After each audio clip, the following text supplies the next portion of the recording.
Magandang araw sa ating mga kabayan mula Luzon, Visayas at Mindanao at siyempre sa ating mga kabayang OFW sa immigrants. Magandang araw mga kabayan, tuloy-tuloy pa rin po ang online registration sa National Commission of Senior Citizen. Ito'y benepisyo para sa ating mga lola at lolo na pinangunahan ni Super Mara Tamundong. So ngayon nandito tayo sa Manila District 1, lungsod ng Maynila kung saan tuloy-tuloy pa rin.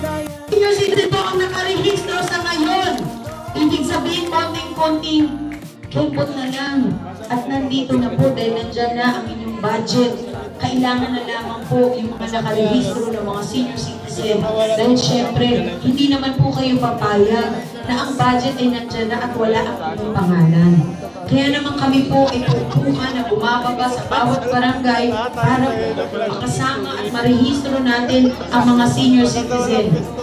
Dahil lang gusto ko po, lahat ng senior sa buong Pilipinas, sa kabuuan ng Maynila, makatanggap ng direktang benepisyo para sa inyong lahat na hindi na kailangan maghintay, na hindi na kailangan magtanong pa, o bakit wala pa ba yung ganito namin, wala pang ganyan. Ito po ay direkta na sa inyo from the national government.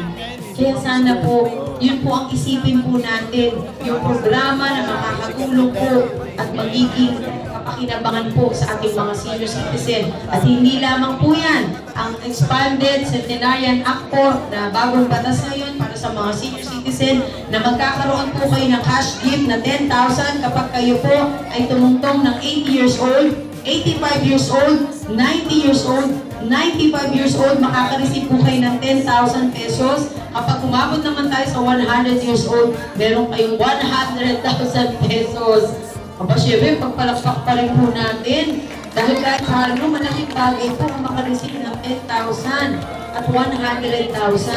At bukod po dyan, ang inyong health insurance na matatanggap nyo at marami pang mga programa ang ibababa sa inyo. Di po ba meron kayong 20% discount bilang isang senior citizen na dagdagan po yan ng discount, magkakaroon kayo ng another discount po na 500 pesos po kung kayo ay bibili ng gamot o pagkain.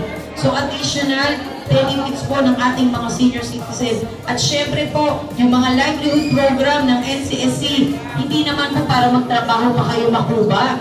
Kung hindi, ito po yung mga livelihood program na magagaan na pwede pa hong makatulong sa ating mga senior citizen na gusto pang lumabas at magtrabaho at kumita. Pandagdag lamang po ng inyong mga kailangan. So kung gusto nyo po malaman ang lahat ng update sa inyong mga programa, mag-visit lang po kayo sa website na www.ncsc.gov.ph. Kung hindi nyo po masyadong naintindihan, ipasulat nyo po sa encoder sa maliit na papel ang kanilang website. Ito po ay sarili nyong website na kung saan maa-update po kayo sa mga benefits na dagdag karapatan ng isang senior citizen at ano po ba yung mga latest na mga programa na ipinaba po sa inyo ng ating mahal na Pangulong Bongbong Marcos. Kaya naman, ipagpasalamat natin sa Panginoon ang lahat po ng ito at sa inyong mga senior citizen. At thank you kay Chairman po, Chairman Labadan. Hello, Chairman Felix. Si Chairman Felix, parang teenager lang, naka-short.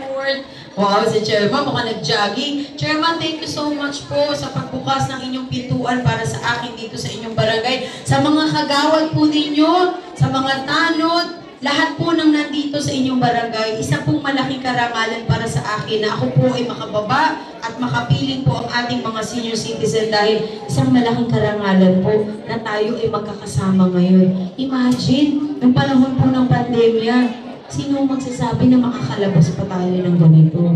Pero di po ba magaling talaga ang Panginoon? Dahil siya mismo po gagawa ng paraan para matulungan tayong lahat.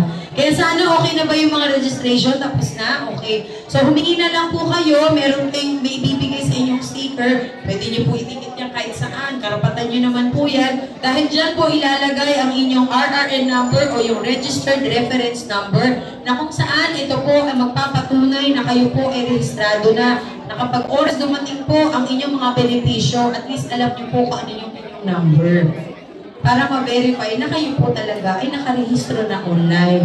Plus, pasulat nyo po ang website ng NCSC para kung may time po kayo magbasa o manood ng YouTube, i-type nyo lang po yung National Commission of Senior Citizen. Makikita nyo na po dyan ang mga programa na mayroon po kayo ngayon. Aba, alam nyo ba, yung mga senior citizen natin, para mga teenager na ngayon po, mas marami po kayong reunion, mas marami po kayong pagtitipon, mas marami pa kayong Zumba, kaysa sa mga katulad namin na tumataba, walang exercise. Pero yung mga senior citizen natin na fit talaga, kaya bilib po ako sa inyo. Para ngayon pa na kayo nag-uupisang magbinata at magdalaga.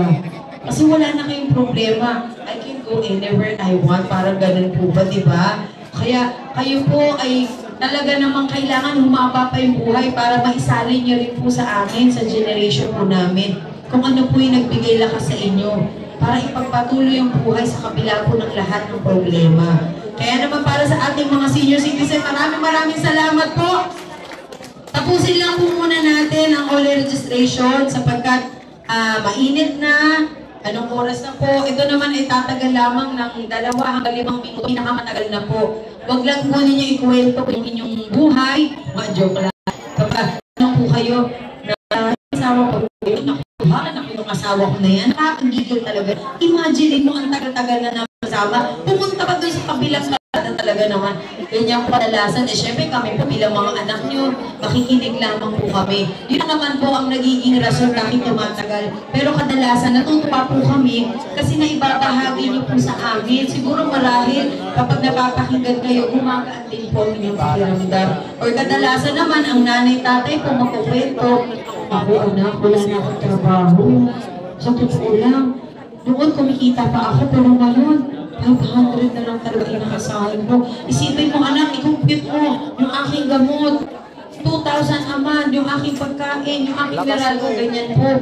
Lahat po yan isusulat natin sa online registration. Baka sa susunod pa, libreng meralco naman sana, no, kahit isang buwan lang. Baka, kasi lahat naman po ng information ninyo, wag po kayong mag-alala sapagkat ito naman po ay direkta sa system po ng NCSC. Ito naman ay hindi po kinokopya namin dahil ito po ay bawal. Kailangan po lahat ng information o mga sagot ninyo direkta po sa system ng NCSC dahil sila po ang kailangan nating tulungan para malaman ano po ba yung hinaing ng ating mga senior citizen. Ako po bilang isang maratamundong ng aking advokasya ay matulungan ang ating mga magulang, ang ating mga senior citizen. Sabi nga nila superhero daw po ako. Kaya naman kahit pagod po ako, hindi po ako napapagod sa harapan ninyo. Sa bahay, doon lang po ako talaga pagod na pagod. Kaya po ang anak ko sinasabi, Mami, bakit ka pa kasi pumasok sa ganyan? Hindi ka na namin nakakasama. Pero kapag pinapaliwanag ko po sa aking anak, ang sabi po ng anak ko, ganun ba mami, gusto kitang tulungan. So paglaki ko, tatakbo na lang akong presidente ng Pilipinas. Para talagang direkta na po yung tulong. Hindi, nakakatuwa lang, share ko lang po, na ako po, talagang nararamdaman ko ang sakripisyo ninyo. Dahil ngayon po, kailangan din isakripisyo ko rin yung oras ko para sa aking mga anak. Para po magampanan ko po ang aking tungkulin sa inyo at magampanan ko po na kayo talaga po ay matulungan. Maraming salamat po! Mamaya kakanta pa po ako ha. Papahinga ko lang po sandali ang aking boses. Muli, thank you so much. Lahat kayo narigina. Hindi pa. Ang imbang ko sa lahat.